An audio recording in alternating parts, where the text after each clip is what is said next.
Dear students of English literature, today we will discuss about Victorian poets, and at first we will discuss about Alfred Tennyson.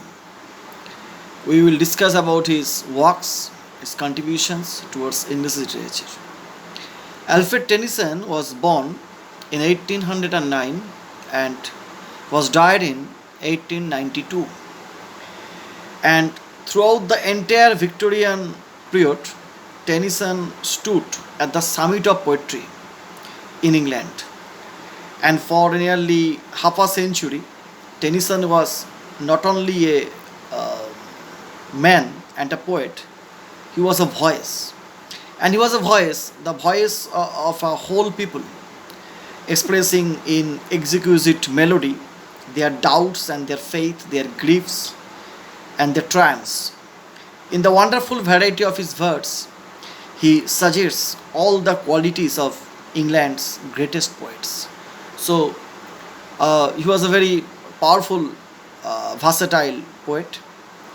And among the, at first, at the outset of our study of Tennyson's works, it may well to record two things by way of suggestion. First, Tennyson's poetry is not so much to be studied as to be read and appreciated. He is a poet to have open on one's table and to enjoy, and as by all means begin to get acquainted with Tennyson's in the days of our youth. And among the at first we have to say that uh, the secret of poetry, especially of Tennyson's poetry, is to be eternally young and like Adam in paradise, to find every morning a new world, fresh, wonderful, inspiring, as if just from the hands of God. So,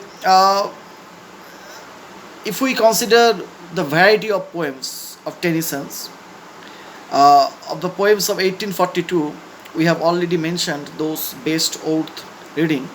The Princess Medley in 1847.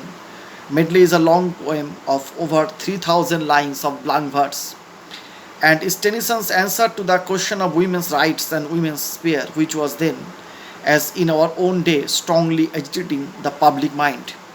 In this poem, a baby finally solves the problem which philosophers have pondered over since men began to think connectedly about human society. A few exquisite songs like Tears, Idle Tears, Bagel Song, and Sweet and Low from the most delightful part of this poem, which is generally is hardly up to the standard of the poet's latter work.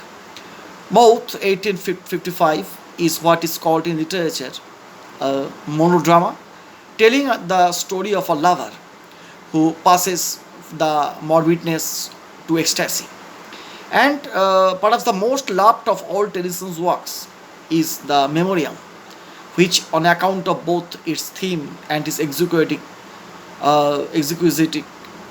workmanship, and the Idylls of the King, his poems, ranks the greatest of Tennyson's later works.